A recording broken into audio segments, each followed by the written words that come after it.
Welcome back to another episode of Addiction and Codependency Breakthrough. I am your host, Heidi Rain, and I am so excited about what I'm going to talk to you about today. Now, what I'm going to share with you are things that I had to learn the hard way, either through stories of the thousands of clients that I've worked with or hundreds of families of when things have gone wrong, and even in my own personal life and the experiences that I've had dealing with addiction in my own life.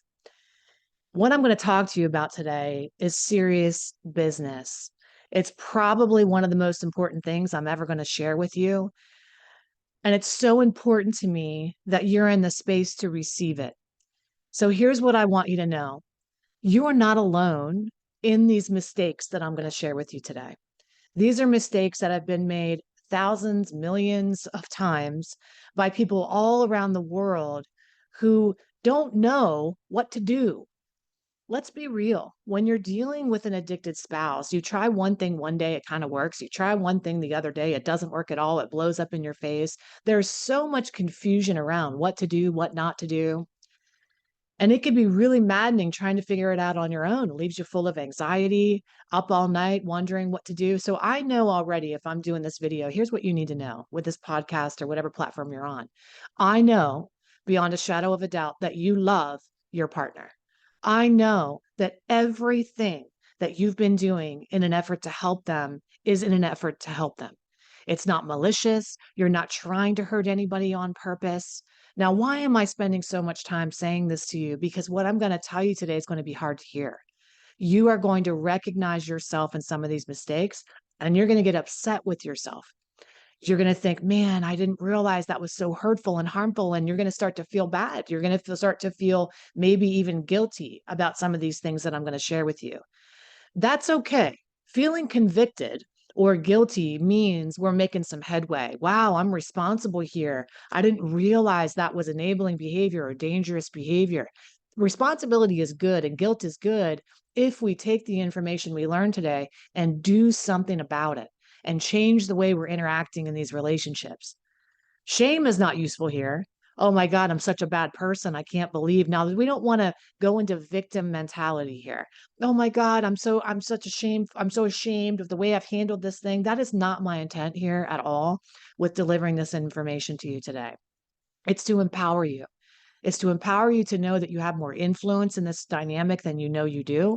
It's empowering you to help your loved one to potentially, I have a very high success rate of helping families restore and repair the damage that's been done. I have an extremely high success rate at helping motivate people to get into treatment. I have extremely high success rate of helping you heal from everything you've been through in this relationship. So just know that's my intention.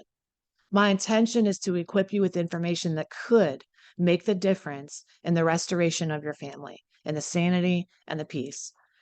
So all that to tell you the top 10 fatal mistakes partners make when dealing with addiction. Why are they fatal? Because unfortunately, when we make these kinds of mistakes, now you're not responsible for anybody's path on their addiction, whether they survive or not. I don't want you to feel that you're responsible. Well, Heidi, you're saying fatal mistakes. Are you trying to tell me that I'm contributing to the demise of this person? Well, here's what you need to know. There isn't anything that you can do to force someone to get better, but there are things that you do that help someone stay sick. I don't know what that means to you or how that resonates with you, but I know that's never your intention. Your intention is never to enable this sickness. So let me teach you how to enable recovery. We're enabling things anyway. You're a fixer. You are a person who wants to help. You're a person who wants to make a difference in the life of your loved one. That's why you're trying so hard. You want to enable. Let's do it in a good way. Let's enable recovery instead of enabling addiction. So I have 10 fatal mistakes that we make. I'm going to riff on each one of these. Feel free to take a break from this. If this seems like a lot for you, this is going to be a long episode today. I'll make sure you're in a quiet space where you can receive and hear this. If I were you, I would get a notebook and a pen and start to take some notes and write some of this stuff down and maybe come back to it one mistake a day, one mistake a week. I don't know how you can digest this information, but I'm going to come at you today like a fire hose. And I don't intend to have you have to sit through this whole thing at one sitting, because it's going to be a lot. It's going to be a lot emotionally to take in. It's going to be a lot intellectually to process and take in. So we're going to take our time. Now, having said that, I get the feedback from you that the videos are changing your life. That's the feedback that I get. In fact, when my clients become clients, they usually have watched my videos for quite some time and say things to me that are so life-changing for me to hear. Like, hey, you've changed my life. You gave me the strength and courage and hope to do the thing I needed to do. You helped me get out of bed when I was too depressed to even move in the morning. I listened to you at nighttime to have peace before I go to bed. I'm so grateful. But I know the bigger difference I can make in your life and in your dynamic if you allow me to come alongside of you inside of our program, Addiction and Codependency Breakthrough. And we open the doors to this program 4 times a year. So I want to encourage you, if you're interested in learning more and going the whole way and getting that one-on-one or one-to-many small group type of support that you need, go over to HeidiRain.com at any time and schedule a complimentary consultation. Now, I'm going to be dealing with my dogs throughout this whole video because, hey, real life. Hey, come on over here. I know you want to play, but now's not the time. Come on. Hey, stop. Come here. Come here. Stop it. We're not doing that right now. Ay, caramba. Okay. So the very first mistake that we make when dealing with the very first mistake, hold on, let me just get this darn dog. Have you seen all my pets and my, if you're listening to this podcast, you're like, what's she talking? I have 1,000 pets. And so they're always disturbing me and doing something. And but this little guy, this is a puppy. So he's full of energy. He's a little, um, a Maltese with a Shih Tzu. And so anyway, I digress. I know you're wanting to get into this, so let's go ahead and dive in and just bear with me while these animals are all around my house. So the very first thing is something that we do with the best intention because we're trying to protect our loved one. But this is a fatal mistake. I have seen many terrible things happen because we do this one thing, and that is keeping secrets. Now, look, I know that you don't want to go talk about this to everybody in your life. There are some people that do not understand this, they never will. And a lot of us, if we're real, carry shame around it. You have this great family, you have success, you have everything else you could ever want, but here's this addiction that's looming. And if the neighbors found out, oh my God, you'd be mortified, you'd be embarrassed, and you think you're hiding it. You think you're not saying anything, but honest to goodness, people are knowing. You go to that work party, you go to that event, you take them to the golf thing, and then before you know, they're falling off the cart and they're drunk, and you have to usher them home before your coworkers find out. Many of my clients are in this dynamic where they're in high level positions even, and they think, look, if so and so found out about this dynamic, it would just ruin this person. They can never know because nobody can ever know because it'll taint the vision that everybody holds of this person or who everybody thinks this person is. So you think you're protecting, you think you're doing a really good job with that, or not telling their family. Maybe this person has been in recovery and they've relapsed, and you say, well, I don't want to tell everybody they relapsed because the parents are going to be so disappointed. Their heart can't handle it.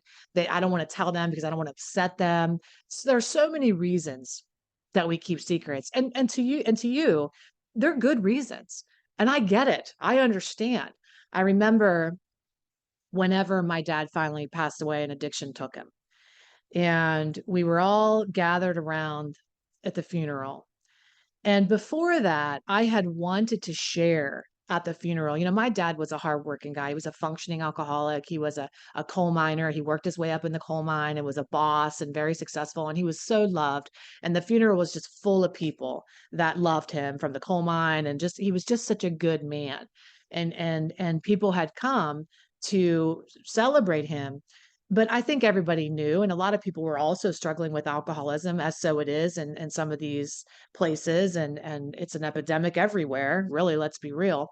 And I remember going to my grandma and saying, I really want to make a speech because I had the pleasure of having my dad, before he passed away, he came to the treatment center where I was a teacher, where I was a coach and running groups, and I was doing therapeutic interventions and so on. And I was so proud of him because of what he had done in that 3 months that he was inside the treatment center. And I'd worked with him, and he had been an alcoholic my whole life, and he was 62. So I wanted to stand up at the funeral and say, he got better towards the end. I saw him sober. He was so brave. He confronted this in his 60s. His whole life he'd been drinking. And I wanted to say how proud I was of him. And my grandmother was like, you may not speak about this at the funeral. She was mortified to think that people would find out even after he passed. That's how much that secret, the shame that she held because of what was going on with him. And I was tempted at the funeral. I was like biting my tongue, and there was this whole row of coal miners holding hats with lights on them. And I wanted to, in that moment, I wanted to say something, because I knew maybe if I said something about how brave he was and that he got help, that somebody else might be inspired by that. And I looked over at my grandma, and I was ready to say the thing, and she looked at me and shook her finger. And I knew I can't. And now I'm tempted to keep secrets too, because I know it's not, we want to make other people comfortable. And I did it in that moment. I did it. I said, you're right, Grandma, I don't want to hurt you. So I did it. I kept the secrets too. But now as I live my life, I say to myself, as much as I love my dad, I want to be able to talk about it, because when I talk about it in this way, other people get to heal. Other people get to see their own relationships. And I know it's brave to do that. I know I'm not saying that I want you to sing it from the rooftops, but I want you to tell the people that need to know. Who are they? They are the people that can be of a support system. The jig is up anyway. Let's be real. Most people are already pretty aware of what's going on. They already know, believe it or not, whether you think they know or not, they do. So you have to be wise with who you tell. But what I recommend is, if you can't tell the neighbors and you can't talk about this with family, that you reach out and get into a program where you can talk about it. My program, I have many people that come in and they've never uttered this in public. And here they are in this forum and sharing and going, oh my God, I'm not alone. So keeping secrets, protecting somebody else from their own consequences or addiction. I've had many, now this episode of this podcast is specifically for spouses of addicts and alcoholics. That's who it's geared towards.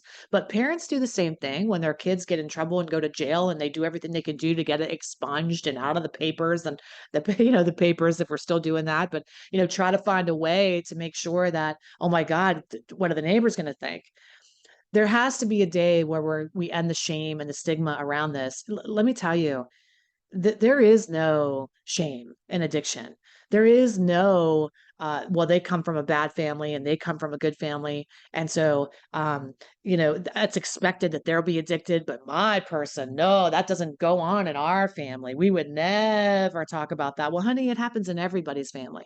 It's the doctor who's an addict. It's the doctor's child. It's the principal's kid. It's the minister. It's the preacher. It's all of us. It's the leaders. It's celebrities. It's everybody. It's the non-celebrities. It's the poor. It's the wealthy. It's everybody. It impacts everybody. And so what I want to encourage you to do is not be willing to not keep secrets anymore. And if you want to know who to tell and how to talk to about this, a good start would be sending me a message, and we can take it from there. And I can direct you of where to go next. Why did my grandma keep that secret? Why didn't she want to talk about it? Well, that's mistake number 2. Mistake number 2 is taking somebody's addiction personally and thinking that their addiction is about you, that it's a reflection of you. Wives think, oh my God, if everybody knows, they're going to think that that I'm screwed up. And how could I let that happen? And if my wife is an addict and I'm the husband, I'm supposed to protect and take care of her. And she's an addict, and they're going to think, what's wrong with me, that she's out there hula-hooning and doing whatever. My grandmother thought, well, if I, tell on him, then I'm a bad mother, and everybody's going to look at me and say, well, why do I have an addict? Well, why did he die from alcoholism? What was wrong with me? Wives think, if I tell on my husband, he's going to be mad at me, and then he's going to divorce me. Husbands think the same thing too. Partners think the same thing too. We make it about us, and then we think it's going to be a reflection of us. So if their addiction is about me, then I don't want to talk about it, and I don't want to do what I need to do. Now, I'm going to tell personal stories throughout this whole entire episode today. And I want you to know I'm not doing it to throw anybody under the bus. I'm doing it because it's a mission and a ministry and a purpose of mine to educate you on the impact of this addiction and your behavior so that you can change something you might need to change so your loved one can be well. So please understand my heart is in the purest place. It is not a malicious intent. It is not to badmouth anybody. It's to educate and inspire and restore hope into your family that if we do the right things, then maybe we can make a difference in this epidemic. Maybe we can come together as a society and be a whole nation of cycle breakers that say, I'm willing to speak up, I'm willing to do. So you can't make this addiction about you. I remember many times when I would run the family program where spouses would tell me, I'm afraid to confront them or do anything because they get so mad at me. They get so angry at me. I don't want them to be mad at me. I don't want them to be upset with me. And it's such an ingrained way of thinking. But here's the ironic thing. You are not wanting to upset somebody to be mad at you. Meanwhile, they're uprooting and creating havoc in everybody's life around them. And you're protecting them from you're protecting yourself from them being mad at you. I know the feeling. I know we think if I hold their feet to the fire, Heidi, they're going to be so mad. If I get into the program and I tell them I'm in a program to get educated, they're going to be so pissed off. They probably will. They don't want that at first. They don't want you to be educated. They don't want you to know how to handle this thing because they're scared shitless. They're going to have to do something to be better. They count on your ignorance, which leads me into the third mistake, which is not being educated about addiction. But before I do that, let me tell you about this second mistake just a little bit more with a personal story. So many times families would come to the family program and say, they hate me because I put them in this treatment. They hate me because I put them in the treatment center. And then at commencement, or after they graduate from the treatment center, what does every addict and alcoholic say who successfully completes treatment? Thank God that you did that. I hated you. I was so mad at you that you held my feet to the fire. I was so mad at you that you called me out and set that boundary. But thank God you did, because here I am. Here I am now better. And client after client after client would love and praise the person that held their feet to the fire because they got better. Now, they'll continue to blame you and shame you and guilt you if they continue to use. Well, you sent me to treatment and it didn't work. You did that, and look, and I'm still here because that was pointless, and you made me do it and I didn't want to do it. So we get into this battle. But if they get better, they praise you. They say, "Thank God you called me out and didn't let me continue down the path." The other thing is the education that we talked about. That's one of the biggest mistakes. There are so many myths about addiction that we are not educated. Now we say, well, I don't need to know about addiction. They need to know about addiction. They need to know. Well, they're under the influence and nobody's home, so they're not getting educated. So the healthier person needs to be educated. The healthier one needs to know what's going on. You need to be educated not just on addiction, how it happens and why it happens and what recovery looks like, which is everything we cover inside of my program. Those are the basics. Obviously, you need to know all that stuff, what recovery looks like, how to spot a relapse, et cetera, et cetera. But you also need to know the impact of this addiction on you. I call that the psychological and emotional shrapnel that you now have from being a victim in somebody else's internal war with themselves. Shh, another dog, another bark. So I think that we need to see, okay, you know what? It is my responsibility to get educated and also to be educated on how it affects the whole family. If you have children, you definitely want to get educated on the impact of children. There are many resources to do that, of course. A lot of you grew up in alcoholic and addicted houses and you just think you escaped, and thank God that's over. But did you know that you're left with a lasting impact? That there are lots of traits and characteristics that you developed as a result of being in a relationship with an addict and alcoholic or growing up in a relationship. So there's all these codependency patterns that are now imprinted as a result of being in this relationship. And you need to be educated about those, because why? Well, you can't fix what you don't recognize. So you stay stuck and unhealthy. So that education is really key. All right, let's keep moving through. Number 4 is rationalizing somebody's using or their addiction. Now, this is a tough one because especially with the teaching now that is talking a lot more about how trauma has a connection to addiction, and that is true, right? Gabor Mate is a really good person. Johann Hari is another really good person. Lost Connections is a beautiful book that talks about addiction.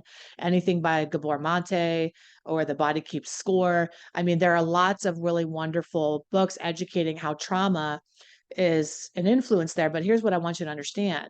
Yes, we all have our reasons for coping with drugs and alcohol through our traumatic experiences, but that's not exclusively why somebody becomes an addict or alcoholic. So you don't do anybody a service when you look at them and say, well, yeah, your life rationalizing their behavior. Well, your life, yeah, you had a lot of trauma. You had this abuse and this psychological thing and that thing happened to you. And no wonder you're an alcoholic. Yeah, I know you have massive amounts of anxiety. It's no wonder that you're an addict or an alcoholic. You get a pass. And we rationalize their behavior. Well, they had that thing happen to them when they were so and so. And then the actor alcoholic uses that. Did you ever watch an episode of Intervention where you can see when they're high or drunk, all they do is replay that trauma? Many times when somebody doesn't get well, that trauma is a reason for them to stay stuck.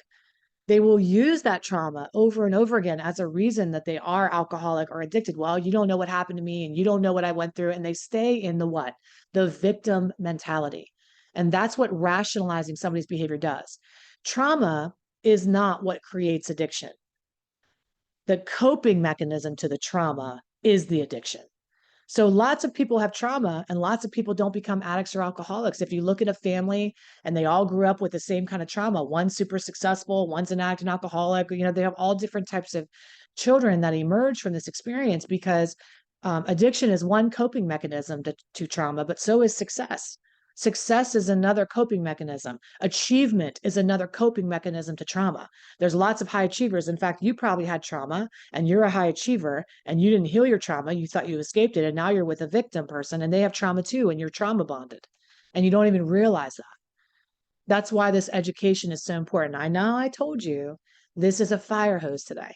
This is lots and lots of information. But when we work together, we have a minimum of 3 months to sort through all this information and to let it digest and absorb into your psychology and into your behavior eventually. And so that it just becomes a part of you. So no, not rationalizing. You can say to somebody, you can have compassion for somebody. Yes, I understand that you had these terrible things happen to you. And it's our responsibility to heal it. You're right. That's terrible. That's not your fault that happened to you, but you're coping to what happened to you is your responsibility. How you cope, how you learn how to cope with what's going on with you is your responsibility. And the way you're coping is killing you. And that's some dialogue that you can use in order to help support somebody's recovery and enable recovery instead of enabling addiction. Maybe you're on the other side of that and you say, well, nothing bad happened to them, Heidi. I can't rationalize their addiction at all because I'm scratching my head going, how the hell did you get here? You had a great life and a perfect life. Well, you don't know what somebody's unique psychology is. And many people become addicted for many different kind of coping mechanisms, big trauma, little trauma, and everything in between. And so we don't want to surmise. We don't want to be putting our ideas of why and how somebody got to where they are on them and give them the reason they're using. Well, and so many of you fixers will do that. So many of us fixers in this personality pattern. If you're wondering what the hell I'm talking about, what is a fixer? I have 8 codependency patterns that we enact when we grow up in addiction or dysfunction or are subjected to it and have relationship trauma. You can download that free book at HeidiRain.com. So go over there and grab yourself a free copy of that book. But the fixer in us wants to point out everybody else's problems and, well, you're this way because that happened to you and that happened there. And I do a lot of that too, but I do it for a living. I don't do it in my personal relationships anymore. So just because you can see it doesn't mean that they're going to hear it from you.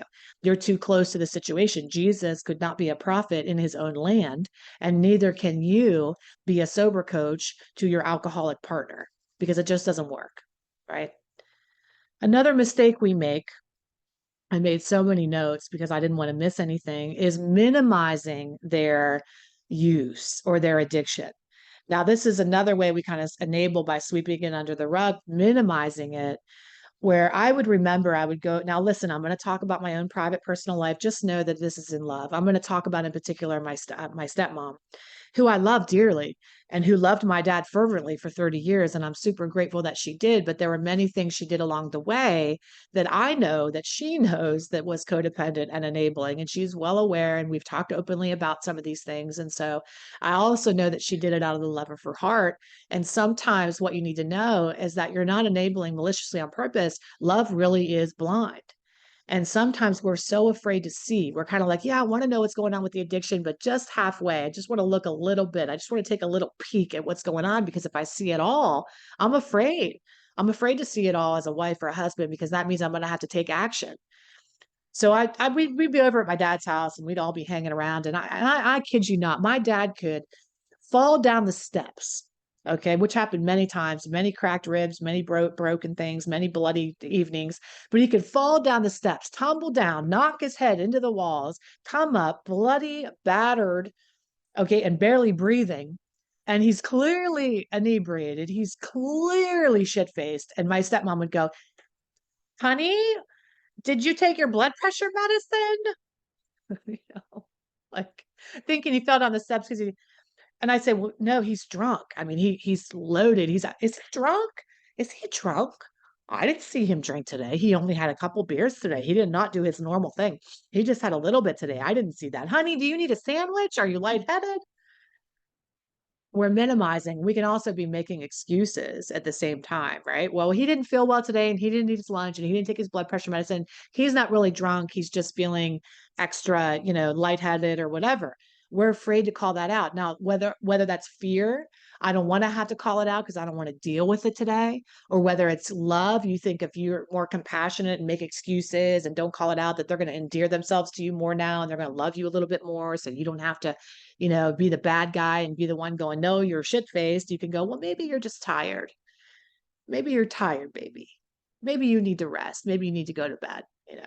So I think that we also do that minimizing with our kids, where the kids are going, like, I'm an adult child and I'm saying he's drunk, he's shit faced, he's annihilated. But imagine little kids. If you have little kids in your family and there's a little 10-year-old who's like clearly seeing what's going on and saying to you, mom's drunk, and you're dad and you're trying to protect her from having a bad image with your kid. So you go, Johnny, she's not really drunk. She's just tired. She had a long day. Now Johnny thinks not only is mom drunk, but now you're a liar and you're picking mom's side over his and you're invalidating your kid. See, again, I want to keep reminding you that as I'm going through this today, I am keeping it very real and very raw, and I'm not sugarcoating it with you. I'm not minimizing it. Notice I am preaching and teaching and walking at the same time. I am walking my talk with you. I'm not going to minimize with you. I'm not going to rationalize with you. I'm not going to sugarcoat. I'll give you reasons, but reasons aren't justifications. Reasons aren't justifications. I know you have damn good reasons why you've been doing what you're doing, but I'm going to call you to the carpet because I know that fire that I want to light beneath you might be the exact thing you need to get into motion, to do things differently so that we can have a better result. I know it's not easy to hear. So let's keep going. Okay. It's not easy to hear, but here we go. More. Okay. This is one of the major ones that probably is one of the most important things that if you can get a handle on, this alone will save lives. This one secret thing that I'm going to reveal to you will be the thing that could be the thing. I don't know. It could have been the thing for many people in the past. And here's what I mean by this. So the mistake is waiting to see if they're going to get better, waiting to see. Now, this one usually happens after somebody's come out of treatment. They go into treatment, they do really great, they do fine, whatever, and then they come out of treatment. And let me just use my own personal life so that you can understand what I mean by this. My dad came into the treatment center with me for 3 months. We had him for 90 days. He was healed. He was ready to go. He was well on his way. Healed meaning his body was certainly on the mend from 40 plus 50 years of alcohol abuse. Mentally, he was starting to become strong. I did not want him to go home after he left treatment because I knew that that relationship was still very codependent and very sick. And so I thought the best shot he'd have at recovery would be to go into like a halfway house after treatment. Now, if we work together, I give you this step by step, everything you need to know about what to do when somebody gets out of treatment, how to set up their lives so that they're fully immersed in recovery and what it should look like. And I had this conversation with her and with him, but they chose to go home. It was Thanksgiving. They loved each other. They wanted to be with each other. Okay. I said to my father in therapy session with his therapist, I said, Dad, I don't think you should go home. And he said, honey, Rain, my dad called me Rain my whole life, not Heidi. That's why it's my name. I've taken that on, Heidi Rain, in honor of my dad. So he said, Rain, um, I know, I hear you. But I'm a grown man. I know you want me to go in that halfway thing, but I'm 62 years old. I'm not going to go in there with all those young kids and I'm going to go home to my wife and it's Thanksgiving and I miss her. And I said, okay, I hear you. I said, but just so I could sleep at night, I want you to know one thing. I believe if you go home, you'll die. Not because you of anything else other than I know you have the best intentions, but I know that if you start falling back into old patterns and relapsing, that nothing will be done and it'll kill you. And he looked at me, kind of surprised, obviously. And he said, I hear you. I love you. Don't worry. I'm going to be okay. I'm going home. And 2 months later, I got the call on after Christmas. During Christmas, he had been sick, not feeling well. And the day before New Year's on December, I guess 31st, he passed. I got the call at 6:30 in the morning. My stepmom called me. Now, again, this is 8 years ago. So I've had time to heal and I can finally tell that story without crying, which is a real blessing on the healing journey. If you've lost anyone to this, you know the feeling. But what had happened was he was relapsing and drinking a little bit here and there, drinking a little bit here and there. And when that happens, we say as spouses or partners, oh, well, let's wait and see if they do better today. They had a little bit today to drink, but let's see if they go to a meeting tomorrow. They had a little bit today, but let's see if they do that Zoom thing and get back on track. They had a little bit of drugs today, but let's see if they have less drugs tomorrow. And people die while we wait and see. Okay.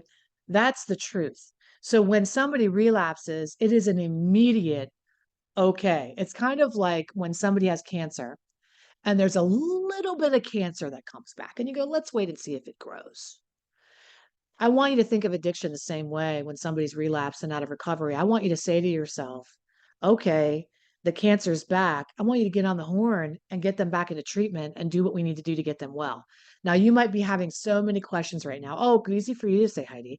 I've tried. What if they don't go? Now, this is why you join a program. This is why you have my brain every single week in a Zoom. You ask me the question and I give you the answer.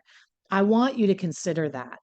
Because if you really want to make that difference, that's going to be the way we're going to do it is by working together where you can ask me that question and I'm going to give you the answer. It's going to be recorded and you can play that for the rest of your life and have it in our library so that you know. But for now, I'm going to tell you just the simple answer is we get them back into treatment. The cancer's back. We go back to the treatment center. You don't wait and see if cancer grows. You get it while it's little. You kill the monster while it's small. He had A, B, or you don't wait tomorrow to see if he has 14 or 17. Does that make sense? You do what you need to do. Okay, let's keep moving on. Let me look at my paper here and see. Another mistake we make is that we believe the kids are okay. That is a fatal mistake that we make. Your kids are not okay. They might seem okay. And why do they seem okay? Your kids that are growing up in an alcoholic and addicted home seem okay because that is the only option that they have. You have a raging alcoholic or addict, or even a moderately functioning alcoholic and addict, or whatever we're going to rationalize or minimize, and you think the kids are great, but a kid's coping mechanism to addiction is excellence. A kid's coping mechanism to addiction is perfectionism. A kid's coping mechanism to addiction is be quiet, go up in your room, shut up, do not make any problems, go away. You have enough problems in the house, don't be one. A kid's coping mechanism is to disappear. A kid's coping mechanism is to be funny and make jokes and make light of situations. A kid's coping mechanism is to become the little parent. A kid's coping mechanism is to go and get in trouble at school sometimes. Not all of them are high achievers. Some of them go become the scapegoat and get in trouble. And there are roles we take on as kids in order to survive the family dynamic. But don't think for 1 second because Sally's making straight A's and a captain of the cheerleading team and she's out there rocking it and dad's raging alcoholic, she's okay. She's not okay. She doesn't have anywhere to go to talk about this. She's mortified and embarrassed. She's riddled with questions and anxiety constantly, but she copes through achieving. I want you to understand every single person in your family is affected by this addiction. And when you wrap your head around that and know that, then you can set about the business of helping them. Oh, great, Heidi. So now you're telling me the whole family's messed up. Great, great. So I messed up the whole family. Now we're going to go into this behavior. Another mistake we make, we're going to personalize and internalize this, just like grandma did at the funeral. And now we're not going to speak our truth because we don't want to look bad as parents and a bad mom or a bad dad because your kids are getting fucked up as a result of the alcoholism. Don't let that be you. You've got to be stronger than that. You've got to take an aerial view here. You've got to be better than that. Okay. You've got to rise above that ego to the spiritual realm and say, I need to take some action. Heidi might be right here. My kids might be suffering. And even if you just start a conversation, if you're not going to work with me, which I hope you do work with me, but if you're not, at least start a conversation. I know this must be hard for you. I'm so proud of you, but no, you don't have to be perfect.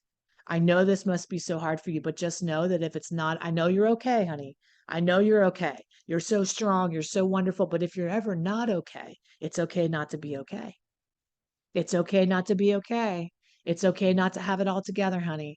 It's a safe place for you to be able to talk about. But if you're not a safe container, if you're the spouse that's spinning out and you're on the roller coaster of dysfunction and you don't know how to strap yourself in, you're never going to be able to take your kid on the ride and strap them in and know how to go. So you've got to get that education. And it's the other all intertwined. Another mistake we make is using love as a reason. And this is dangerous for everybody. Like when the kid says, well, dad just must not love us, or I'm not enough, or why am I not enough for you not to stop? And this is an education issue. We don't know enough about addiction, so we make it about love. If you love me enough, you quit. I mean, love has nothing to do with it. And let me just release this from you, okay? Because the reality is, you're asking somebody who's actively addicted, who the very nature of their addiction prevents them from loving themselves, to love you enough to quit. They don't even have enough love for themselves. How are they going to have enough love for you? Leave love out of it in confrontation. Definitely leave love out of it with the kids. You start singing that song, well, if dad loved us enough and maybe he'll love you enough to quit, or dad loved you enough to quit for you. And we say all this kind of weird shit to our kids or to ourselves. Then when dad relapses or mom's off the rails, we go, I guess they didn't love me enough. And we create a story. And then we have relationship trauma. And then we get into relationships with people who don't know how to love us because that was the example. I'm trying to prevent so much dysfunction in the future. I'm trying to heal your future generations by helping you intervene now. Okay. So much wisdom here. I didn't come by this easily. I want you to understand this is wisdom. This is not common sense. That's another reason not to feel bad, okay, about what I'm teaching you. Oh my God, Heidi, you're saying all this, and this is like, it's wisdom, not common sense. Wisdom comes from decades in this industry, decades in the helping business, decades of working with thousands of addicts and hundreds of families, and decades of all these stories and decades of personal experience. And I just want you to know this is wisdom that you can tap into. I know you tap into it through the videos, but you could tap in personally to my power and my wisdom and my strength and my hope. And we can have these interactions inside of the program. Go to HeidiRain.com if you want to schedule a complimentary consultation. Another mistake we make is setting ultimatums instead of boundaries. Now, this is a big one because there's a fine line between the two things, but an ultimatum is essentially a manipulation to try to get somebody to change, and a boundary is set to protect you and your family. So an ultimatum is you better change because if you don't change, this is going to happen and we're going to do this, and knowing damn well you're never going to do that thing that you say you're going to do. And a boundary is protection. A boundary is knowing how to set up psychological, emotional, physical, financial, and spiritual parameters so that you can survive this thing. Now, I have a standalone program on my site. It is called Boundaries with an Addict or an Alcoholic. Go buy that right now. You can go purchase it and get immediate access. It's a standalone course. It's not a coaching program. It's a course, and you go through it. It is four lessons, and that's life changing. My husband and I role play in it. Go buy it right now. Start there if you're even curious. But That's a mistake we make, is setting ultimatums over boundaries. So you need to know how to set a boundary, how to articulate that boundary, and you can start with that training that I have made for you, immediate access at HeidiRain.com. So the last thing, let's go through these again. Believing it's your fault, we talked about. Rationalizing, minimizing, keeping secrets, we started with that. Waiting to see, we talked about that. Believing the kids are okay, using love as a reason for them to quit or not quit or whatever. Ultimatums over boundaries, not being educated, we talked about. And the last thing is this, thinking it's not your problem. The last fatal mistake we make in addiction as a spouse is believing it's not our problem. Well, Heidi, it's not my problem. It's their problem. I'm kind of perfect, and I know you are. You are amazing. Look at you. You're here. You're learning. You're an amazing human being, but it is your problem. It is your problem. And you inherited the problem, because what has happened here is, again, you have psychological, emotional, financial, physical, and spiritual shrapnel from being a victim inside their own internal war. They are at war with themselves, and you likely have a lot of shrapnel. You need to get educated on what that shrapnel is and pick it out piece by piece. Why? So that you can be a fully functioning human being, so that you can go into work and you can go into your business and you can create the thing you want to create without your brain being hijacked and psychologically tortured with the stories over and over again, and the worry and fear of what's going on with your loved one. You want to be emotionally present in your other relationships and with your children without being hijacked on the emotional roller coaster that the addict takes you on. You want to be financially sound and know how to protect yourself and your finances from the horror and the terror if they lose their job or whatever happens, or if you're providing for them, how to protect your finances. There's a lot to learn. There is a lot to know, but make no mistake, it is your problem, and I have the solution. I have a step-by-step solution, a step-by-step system that can help you recover from this. Number one, recover from the toxicity, recover. And number two, restore your family and hopefully get your loved one the help that they need through knowing exactly what it should look like every step of the way. So thank you so much for, number one, being here today and listening to this and listening to these fatal mistakes. I know that it wasn't easy to hear these, but what I want you to know for sure is, if you can take heart and you can assimilate, like let these absorb, integrate what I'm telling you into your daily life and think, man, I can just start to catch myself making these mistakes. Let that be step one. Start to build awareness around which mistakes you're actually making. Do you know already, listening to this, you're making all 10? Then you need to book an appointment. Go to HeidiRain.com. Do you know you're making a few? Take a look and see if you can start to make some changes. But I still want you to book an appointment at HeidiRain.com so that I can take you the whole way. Okay? I love you so much. Please share this, subscribe, get notifications. We want to further this message. We want to help as many people as possible. So much of the reason that I do this work is because there was a big gap, and I wanted to fill that hole. Because what happens is, there's a lot of help for the addicts, there's a lot of help for the alcoholics, but the family is the one that struggles, particularly spouses, because the way that you handle this as a parent is a little different sometimes than the way you handle it as a spouse. And you need a specific way to handle it. Now, I have groups just for parents as well, but I have groups just for spouses, because your issues are unique. Your challenges are very different. You have concerns that the moms and dads of addicts and alcoholics don't have, a different set of problems, a different set of issues. And I can help you tackle those one by one. I love you so much. I hope this was helpful. I'm going to trust that it is. And I hope you take excellent care of yourself. And until next time, I'll see you really soon. Bye bye.